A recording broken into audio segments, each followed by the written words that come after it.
Kebenaran yang terungkap, Lensa Express tak pernah lelah. Lensa Express. Dari foto kan nanti Pak Kapolres.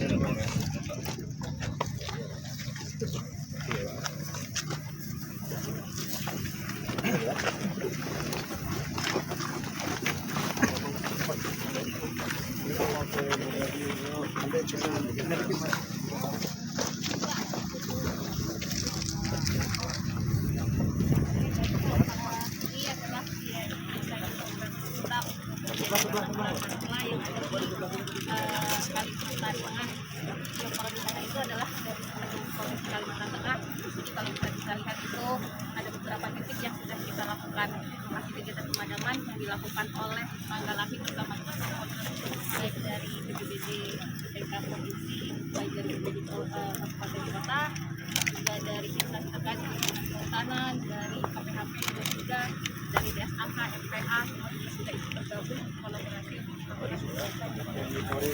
dan Polri ya Pak. Sampai MPA sampai relawan juga semua ikut bergabung untuk kegiatan pemadaman yang sudah ada di Pak. Nah untuk kondisi kasus kita kalau dari perhitungan luas yang sudah dilakukan bulan Juli kemarin itu luas kita hampir 7.634 hektar yang tersebar di beberapa kabupaten dan kota. Nah untuk di sini Pak, ini adalah yang di Kota Palangkaraya. Jadi ini adalah juga sama tadi untuk seluruh stakeholder yang ada kita juga melakukan kegiatan pemadaman, dan ini adalah beberapa titik yang sudah dilakukan. Yang di toko timbun ini kondisinya seperti ini. Nah untuk toko timbun ini juga sama Pak, jadi udah ada beberapa titik lokasi yang kejadian kebakaran mulai yang dari kilometer 13 ini di bulan Juli kemarin sudah padam, tapi ada beberapa titik yang sekarang identitasnya masih terjadi. Dan kebanyakan memang untuk lokasinya itu berada di apel. Namun ya yang ini apel Pak, ya apel. Tetapi dari yang ya betul dari sebelah sini Pak sekitar berapa kilo itu udah HPK. Menteng-menteng di belakang ini. Yang ini masih APL, yang kesananya APL.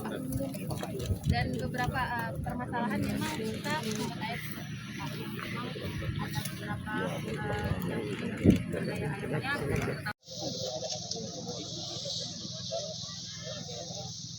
Datang ke sini, saya pamit ke Pak Presiden Prabowo Subianto, dan Pak Prabowo Subianto menyampaikan salam kepada Rudiansah ya.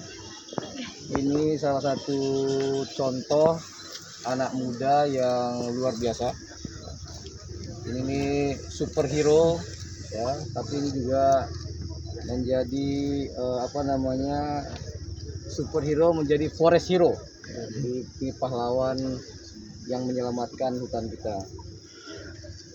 Nah yang kedua, Bapak sekalian, saya mengucapkan terima kasih tentu kepada Rudiansah dan seluruh relawan masyarakat peduli api, karena meskipun ada TNI, Polri, ada Manggala Agni, BPPD, BNPB, seluruh pihak, tanpa ada partisipasi masyarakat di dalam menanggulangi kasus ini pasti tidak akan bisa selesai.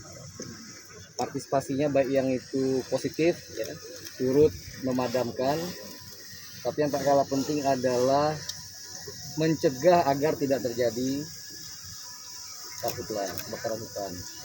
Jadi sekaligus momentum ini saya kembali mengingatkan masyarakat agar jangan bermain api. Kondisinya sangat buruk sekali, cuacanya sangat buruk sekali.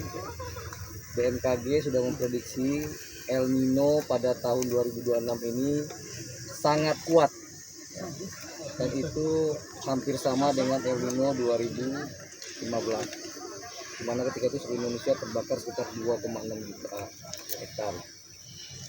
Nah itu bisa semua terjadi, pemerintah akan bekerja keras, gubernur, bupati, TNI Polri, kehutanan, LH, BNPB semua bekerja bahu-membahu.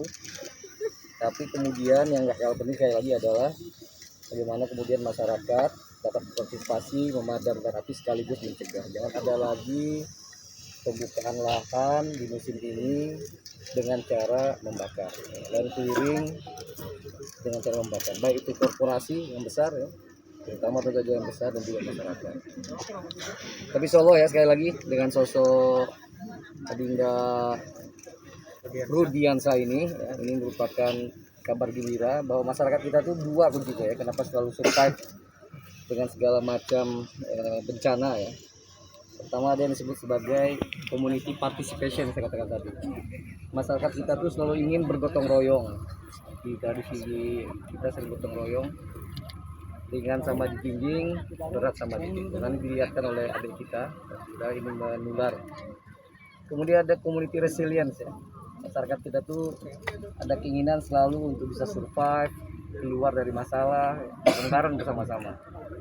Nah, sekali lagi, salam Adinda dari Pak Presiden. Pak Presiden merasa bangga dengan Adinda yang masih muda, usia berapa sih sekarang? 17 tahun, kelas 1 SMA, tetapi sudah terlibat di kerjaan penanggulangan karhutla. Insya tadi beliau ingin mengatakan mau menjadi polisi hutan nanti. Insya Allah kita akan menjadikan beliau polisi hutan. Ada lagi akan membuka, pasti akan membuka peluang besar-besar hutan. Saya juga memberikan ruang kalau beliau mau kuliah, saya kasih beasiswa. Terima kasih. Pak, kendala di lapangan kan banyak kesulitan air nih Pak. Ini seperti apa nih Pak? Ya itu salah satu tantangan ya. Jadi yang ideal itu sebenarnya operasi modifikasi cuaca. Kalau seandainya ada awan semai, saya sudah berkoordinasi dengan kepala BNPB dan kepala BPKB. Bila ada awan semai sedikit pun ya, kira-kira secara teknis bisa disemai, kita akan lakukan. Pak, kan ini penanggulangan bencana. Pak, kalau yang helikopter, kalau karhutla di ini Pak, selain dengan operasi cuaca, itu dengan waterbombing. Sekarang sudah dimobilisasi BNPB, ada berapa waterbombing? Ada 5 ya, tadi sudah saya sampaikan. Kalau nanti masih dianggap kurang ya dengan kebutuhan lapangan, kita masih membuka ruang ya. Kepala BNPB sudah mengatakan bisa menambah untuk waterbombing. Nah selain itu adalah tentu adalah pasukan darat. Pasukan darat ini luar biasa, dari ujung sana saya lihat ada TNI, Polri, ada Manggala Agni, BNPB, semacam api ya. Nah ini memang salah satu kendalanya sumber air. Tadi sudah ada masukan untuk misalnya sumber bor ya, sumber ya, sumber air lain. Mudah-mudahan ini bisa kita kerjakan. untuk kawasan Pak, APL, APK atau HPH atau HP Pak? Ya semua kalau udah begini kan kita udah nggak susah membedakan mana. 70% itu kan ternyata di Kalimantan itu adalah Perusahaan ya Pak, dari Walhi itu Pak? perusahaan Pak, itu kan ada data dari Walhi ini, bagaimana Pak untuk penanganannya? Ya tadi sudah dengar dari Pak Kapolda sudah ada 12 orang tersangka ya. Jadi siapapun besar kecil tanpa pandang bulu yang melakukan kerusakan alam, rusak hutan, nggak akan kita tindak. Ada laporan nggak, Pak? Kalau satwa sendiri Pak, ini kan